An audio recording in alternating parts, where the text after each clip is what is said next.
Amin. Pemirsa, kami akan mengajak Anda untuk bergabung, menyimak bagaimana pembaruan informasi, jumlah korban mestinya berapa, begitu ya. Dan juga penanganan terhadap korban juga. Termasuk juga proses identifikasi. Termasuk proses identifikasi yang kabarnya masih ada yang belum teridentifikasi juga ya. Ada kontributor kami, Edi Cahyono di Rumah Sakit Umum Daerah Saiful Anwar, Malang, Jawa Timur. Edi Cahyono, selamat pagi. Bisa kami dibantu oleh Anda, mengingat ini cukup banyak rumah sakit ya yang mendata juga jumlah korban, baik itu meninggal dunia maupun juga yang menjalani perawatan akibat luka-luka. Secara total, umum, silakan, Edi. Arif dan Maria, dapat kami kabarkan memang saat ini saya berada di Rumah Sakit Saiful Anwar Kota Malang, yang mana memang data dari jumlah korban keseluruhan terkait tragedi di Kanjuruhan pada Sabtu malam kemarin terus dilakukan verifikasi. Pemerintah pusat melalui Menteri Koordinator Pembangunan Manusia dan Kebudayaan Muhadjir Effendi mengatakan kemarin bahwa setelah dilakukan verifikasi ada total sekitar 448 korban, yang mana 302 korban luka ringan, 21 korban luka berat, dan 125 korban meninggal dunia, yang mana sebelumnya dikatakan bahwa korban meninggal totalnya 129 setelah dilakukan verifikasi. Kemudian terdata sejumlah 125 karena waktu itu ada nama ganda.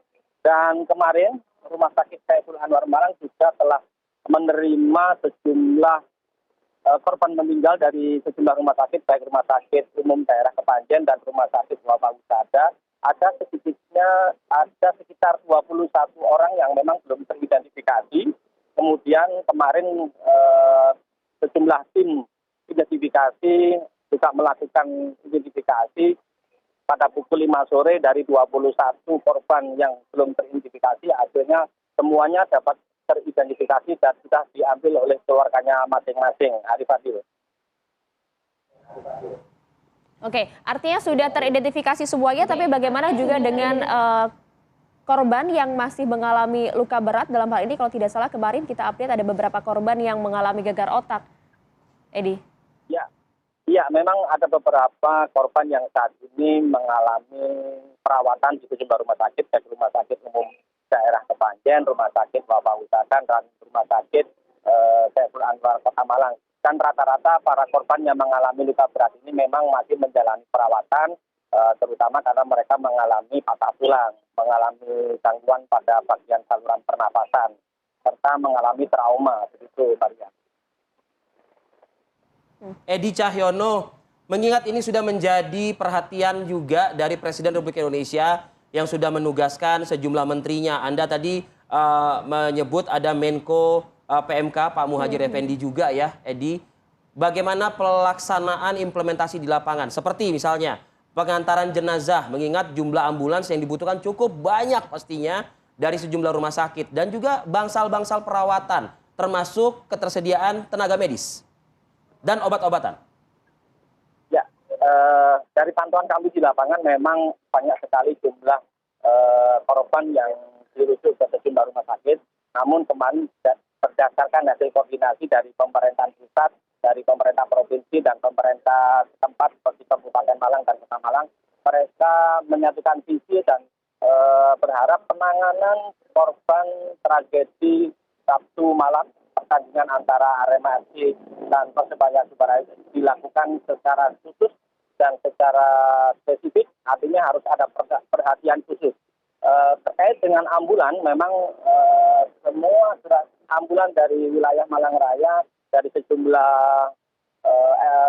relawan juga turut hadir, turut membantu apa yang dilakukan, termasuk melakukan evakuasi dari sejumlah rumah sakit yang ada, difokuskan ke rumah sakit provinsi, yakni Rumah Sakit Saiful Anwar Kota Malang. Dan pihak provinsi melalui Gubernur Jawa Timur Khofifah Indar Parawansa kemarin juga mengatakan pihak medis atau rumah sakit harus memberikan perhatian khusus kepada para korban baik luka ringan maupun luka berat, untuk diperhatikan khusus baik perawatan terutama bagi korban yang mengalami luka berat seperti patah tulang dan gangguan pernapasan dan serta trauma. Sementara terkait dengan medis serta obat-obatan, dari pantauan di lapangan sepertinya tidak ada permasalahan karena Rumah Sakit Saiful Anwar Malang ini merupakan rumah sakit yang terlengkap, rumah sakit milik Provinsi Jawa Timur. Oke. Baik, Edi Cahyono, terima kasih laporan Anda pagi ini, pembaharuan informasi pagi ini. Langsung juga kami akan meng-cross-check-nya juga dan juga ingin mendengarkan juga paparan ya dari Wakil Gubernur Jawa Timur, ada Mas Emil Elianto Dardak. Selamat pagi Pak Wagub, Assalamualaikum Pak Wagub, warahmatullahi Assalamualaikum. wabarakatuh. Waalaikumsalam warahmatullahi wabarakatuh. Selamat pagi. Selamat pagi Pak Wagub, terima kasih atas waktunya pagi ini Pak Wagub. Berkantor di Malang juga Pak Wagub? Ya kemarin lewat sekitar jam 10:30 kami kembali setelah standby tentunya untuk melihat apakah ada tambahan hal yang diperlukan. Namun ada beberapa agenda yang juga kemudian berbagi peran kami harus lakukan juga di ibu kota provinsi saat ini. Baik, kita ingin mendapatkan informasi yang baru pagi ini terkait penanganan korban Pak Wagub. Silakan Pak Wagub. Ya baik, jadi memang kemarin ini banyak tenaga kita fokuskan kepada pendataan korban. Angka juga kami dari BPBD mendapatkan data demikian, tapi kami ke lapangan mengecek juga ada data yang dari Dinas Kesehatan yang merupakan rekapitulasi rumah sakit. Kemudian disisir lagi hingga terakhir sebagaimana disampaikan ada 125 korban jiwa, kemudian total 323 sebagaimana disampaikan oleh Bapak Menko PMK juga mengalami luka-luka dengan variasi ya, ada yang berat, ada juga yang lukanya ringan, artinya boleh rawat jalan, dan jauh lebih banyak yang luka ringan atau sedang dibandingkan yang berat. Dan kita juga kemarin sudah dikawal, terakhir Pak Menko PMK di Rumah Sakit Saiful Anwar masih ada 3 yang belum dipulangkan tapi sudah siap untuk diantar ke kediaman keluarga. Jadi kita mengapresiasi peran serta dari seluruh pihak yang bekerja keras dan kolaboratif untuk kemudian bisa melakukan penanganan terhadap korban sebaik mungkin. Ya, Pak Wagub, paling tidak tadi dari laporan rekan kami ada 448 korban, dalam hal ini 125 diantaranya meninggal dunia. Tentu yang kemudian menjadi pertanyaan adalah rasa trauma. Ini tentu masih membekas di sejumlah ratusan korban. Apa yang kemudian bisa diberikan oleh pemerintah setempat bagi para korban yang terdampak ini? Tapi usai jeda, Pak Wagub izin kami akan jeda terlebih dahulu. Sesaat lagi untuk Anda pemirsa.